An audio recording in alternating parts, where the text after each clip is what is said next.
बड़ी मूढ़ता है, बहुत बड़ी मूढ़ता है, मूर्खता है ममता बढ़ाना। ये ममता जब आई है तो बड़ा दुख देने वाली है। ये ममता कहां से आती है? बोले ममता विषमता से आती है। और इस ममता को समाप्त करना हो तो सत्संग का आश्रय लो, श्री राम का आश्रय लो, तो क्षमता आ जाएगी, ममता मिट जाएगी। ममता से सब परेशान है। बंगाल में भी एक ममता आई, सारा समाज परेशान उससे। तो वो आधुनिक ममता से इतना परेशान है, और ये ममता तो छोड़ती ही नहीं है। बंगाल वाले कहते हैं ये ममता हमको नहीं छोड़ रही है, और सारा संसार उसी ममता से जकड़ा हुआ है। वहां वो साकार रूप में आ गई और हमारे हृदय में निराकार रूप में जकड़ी हुई है। हृदय को सबके हृदय को ममता ने पकड़ा है। ये ममता ही मोह है। इस मोह से दूर रहना चाहिए, और वो दूर रहने का साधन है भगवान की कथा। और जो भविष्य है उसका भय, आगे क्या होगा, हमारे बालकों का क्या होगा, वो तो दूर की बात रही, अपने नहीं सोचते सोचते लोग मर जाते हैं। तो ये तीन चीजें हैं, इनमें हम कंट्रोल रखें, इसलिए सुना रहा हूं आपको। कंट्रोल थोड़ा बहुत रखना चाहिए। बुढ़ापा आ गया तो धीरे धीरे धीरे धीरे जीवन को कंट्रोल में रखना चाहिए। सब्जी में बहुत ज्यादा तेल नहीं डालना चाहिए, बहुत ज्यादा मसाला नहीं डालना चाहिए। मसाला वो लोग पचा सकते हैं जो बहुत ज्यादा मजदूरी करते हैं। अरे घर में बैठे बैठे कितना पचाओगे, इसलिए मजदूरी करते हो तो खूब पचाओ। राजस्थान में खूब बढ़िया से तेल डाल के उसमें खूब बहुत सारा मसाला डाल के खिलाया जाता है, क्योंकि यहाँ के लोग बहुत हट्टे कट्टे होते हैं, मेहनत करते हैं। लेकिन हम जैसे तो अब कुछ मेहनत करते नहीं, तो पछता भी नहीं है। बोलो राधे राधे।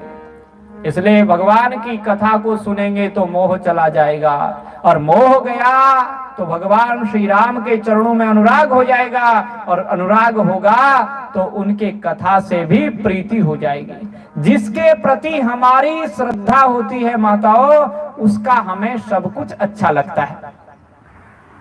उसके साथ में किसी व्यक्ति का संबंध हो जाए तो वो व्यक्ति भी अच्छा लगने लग जाए। लेकिन जब तक श्रद्धा नहीं है तब तक हम उसके प्रति समर्पित नहीं हो सकते। भगवान की कथा समर्पण की कथा है। श्री राम कथा समर्पण की कथा है।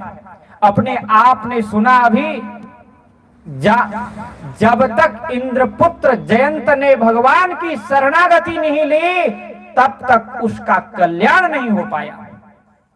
इसी राम कथा में शबरी भगवान श्री राम की शरणागत होती है। भगवान श्री राम ने उसको दिव्य उपदेश दिया है। उन्होंने भी, श्री राम ने प्रथम भगति संतन करी संगा, प्रथम भगति संतन करी संगा, दूसरी रति मम कथा प्रसंगा, दूसरी रति मम कथा प्रसंगा, प्रथम भगति संतन करी संगा, दूसरी रति मम कथा प्रसंगा। क्या कहा है शबरी जी को? शबरी जी के उपाख्यान तक हम भले ही ना पहुंच पाए, उन दिव्य तपस्विनी का स्मरण करना हमारे लिए परम आवश्यक है।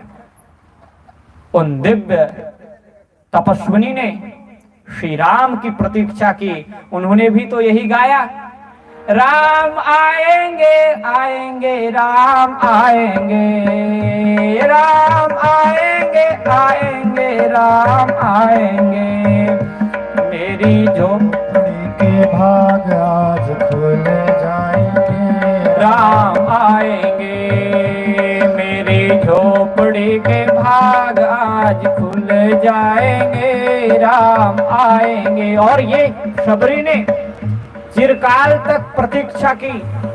मानव जीवन प्रभु प्रतीक्षा के लिए है। मानव जीवन किसके लिए है? आज जान लीजिए इस दिव्य व्यासपीठ से, प्रभु की प्रतीक्षा के लिए। प्रभु से बड़ा कोई नहीं है। प्रभु से ज्यादा अपना कोई नहीं है। एक दिन सब पराये हो जाते हैं, लेकिन राम अपने रहते हैं। राम सदैव अपने बने रहते हैं। अरे राम सबके भी होते हैं माता जी। सब जाता है तो कहते हैं राम नाम सत्य है। केवल राम नाम ही जाता है। राम नाम की बहुत महिमा है, प्रभु के नाम की बहुत महिमा है, प्रभु की कथा की बहुत महिमा है। इतनी महिमा है, गोस्वामी जी तो कहते हैं मैं रामचरितमानस में केवल नाम का प्रभाव लिख रहा हूं, और कुछ नहीं है इस रामचरितमानस में। प्रभु के नाम को देख लो, बस प्रभु के नाम को ले लो, इस राम कथा से कल्याण हो जाएगा। अपने चरित्र को दिव्य बनाओ राम कथा से। पवित्र चरित्र बनाने वाला ये दिव्य कथा है। श्री राम का चरित्र मानव के चरित्र का आदर्श है। आदर्श को दर्शन भी बोलते हैं, दर्पण। ये दर्पण है, इसमें अपना मुख रोज देखना चाहिए। रामचरितमानस की पुस्तिका रोज पढ़ो और उसमें पढ़ते हुए आकलन करो कि जो पंक्तियां इसमें लिखी हैं इसके अनुसार मेरा जीवन कितना है। ये दर्पण है। और जब दर्पण में आप अपने चेहरे को देखते हो ना, तो उसको साफ करते हो। कहीं उसमें पाउडर हाउडर लगाना हो तो दर्पण में देखकर लगा लेते हो, बिंदिया ठीक लगा है कि नहीं, तिलक अच्छे से लगा कि नहीं, बाल ठीक से बने कि नहीं, गले में हार ठीक से पहना है कि नहीं। ये दर्पण बताता है। श्री राम की कथा दर्पण है मानव समाज के लिए।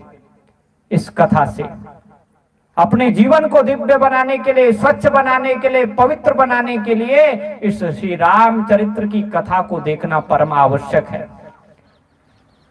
और जीवन का परम कल्याण कैसे हो जाए, उसके लिए इस राम कथा से श्री राम के नाम को लेने की आवश्यकता है। गोस्वामी जी कहते हैं इसमें मैंने और कुछ नहीं लिखा, केवल राम नाम लिखा है। यह मैं रघुपति नाम उतारा,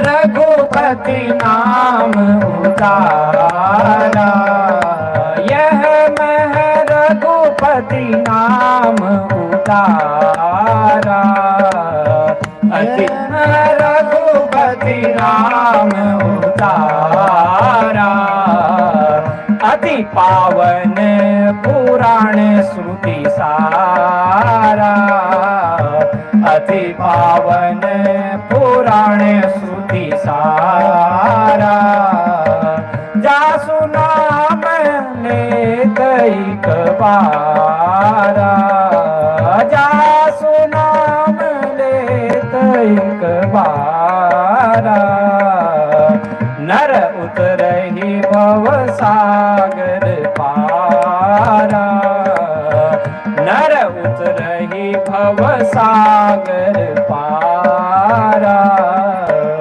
ये श्री राम का नाम ही इस कथा में है। अति पावन, अत्यंत पावन है। जीवन को पवित्र करने वाला यदि कोई हो तो उसको पहले पवित्र होने की आवश्यकता है। हम तब किसी को पावन करेंगे जब हम में पावनता आ जाएगी। हम तब किसी को ज्ञानी बना सकेंगे जब स्वयं हमारे पास ज्ञान होगा। हम किसी को भक्ति तब प्रदान करेंगे जब हमारे पास भक्ति होगी। हम भगवत भक्त ही नहीं हैं, भगवत शरणागत ही नहीं हैं, तो हम किसी को शरणागति का उपदेश उसको शरणागति के मार्ग में कैसे लगा सकते हैं। यहां बड़ा हर्ष का विषय यह है कि माता जी तो स्वयं अध्यापिका हैं, बच्चों को सुशिक्षित करती हैं, और अध्यापकों को तो अत्यंत आवश्यक है गुरुजनों को श्री राम के चरित्र को, श्री राम के आदर्शों को बच्चों के सामने रखा जाए, वो भी राम बन के दिखाएं। बच्चों को राम के चरित्र को सुन करके, देख करके राम बनने की इच्छा होती है। मुझे भी एक दिन राम बनने की इच्छा थी बचपन में। राम के कुछ सद्गुण लेने की इच्छा जागृत होती थी जब मैं राम जी के सीरियल को देखता था। मैंने कितना उनके दिव्य चरित्र को अपने में उतारा, ये तो कहने की बात नहीं है, लेकिन श्री राम को देख करके कोई भी आकर्षित होकर यही चाहता है कि मैं राम बन जाऊं। एक मां चाहती है कि मेरा बेटा राम जैसा हो, एक बाप चाहता है कि मेरा बेटा राम हो, एक पत्नी चाहती है कि मेरा पति राम जैसा हो, एक भाई चाहता है मुझे राम जैसा भाई मिले। राम को सब चाहते हैं। इसलिए मैं गुरुजनों से ये अनुरोध करता हूं कि मेरा सौभाग्य है वो बैठ करके यहाँ दिव्य कथा का श्रवण कर रहे हैं। निश्चित रूप से बालकों को ये कथा सुनाई जाए। ये कथा केवल व्यासपीठ का विषय नहीं है माताओं, ये हर घर घर का विषय है। ये चाय पीते हुए बच्चों को सुनाने वाली कथाएं भी हैं। जब अनुष्ठान पूर्वक इस प्रकार से ये करना तो आवश्यक होता है, ये तो मर्यादा है इसकी, लेकिन हर घर में श्री राम की कथा बच्चों को सुनाना उनके लिए, उनके संस्कारों के लिए आवश्यक है। प्रभु श्री राम इस भारत के प्राण हैं और उनकी ये दिव्य कथा है जो समस्त व्यथाओं को मिटा देने वाली है, समस्त दुखों को मिटा देने वाली है। भगवान शंकर इस दिव्य कथा के वक्ता हैं। थोड़ा सा इसका आरंभ कर दें। आज कितने बजे तक कथा सुनानी है माता जी? हाँ, मेरे को यहाँ एक पर्ची में लिख करके अभी किसी बच्चे के द्वारा दिला देना, तो मैं उसी के अनुसार कथा का विराम करूंगा। यह पृथ्वी भर भारणाय दिविजे, यह पृथ्वी भरवारणाय दिविजे, संप्रार्थितश्चिन्मय संजात पृथ्वी तले रविकुले, माया मनुष्यो व्ययः निश्चक्रम हतराक्षस पुनरगात्, ब्रह्मत्वमाद्यं स्थिरां कीर्तिं पापहरां विधाय जगतां तम जानकी संभजे। महर्षि वेदव्यास जी महाराज इस दिव्य कथा के प्रणेता हैं। यह अध्यात्म रामायण महर्षि वेदव्यास जी के द्वारा रचित है। वो कहते हैं जो भगवान इस पृथ्वी का भार उतारने के लिए आए थे। पृथ्वी का भार कौन होता है? जो पापाचरण करता है, पर स्त्री पर आसक्त हो जाता है, परधन आसक्त हो जाता है, दूसरों को सताता है, परोपकार करता है, परोपकार नहीं करता पर अपकार करता है, दूसरों का अहित करता है। और गौ विप्र जब दुखी हो जाते हैं तो पृथ्वी भार से भर जाती है। तब गौ माता का रूप धारण करके ये पृथ्वी माता ब्रह्मा जी के पास जाती है। देखो, पृथ्वी ये आदि भौतिक रूप है गौ माता का, इसमें भी क्षमाशीलता है। गौ माता की कितनी महिमा है। और मैं विनम्र निवेदन करना चाहता हूं कि निश्चित रूप से गौ माता की महिमा का जितना ज्यादा इस प्राणधरा धर्मधरा राजस्थान के निवासियों ने पालन किया है, गौ माता को जाना है, उतना किसी और ने नहीं जाना। गौ माताओं की सुरक्षा यहाँ बहुत अधिक मात्रा में हो रही है। ये तो दुर्भाग्य है इस देश का कि सड़क में गाय घूमती है। अरे वो गाय, ये पृथ्वी भी जब अपनी सुरक्षा चाहती है तो गौ माता का रूप धारण करती है, तब भगवान उसके ऊपर कृपा करते हैं।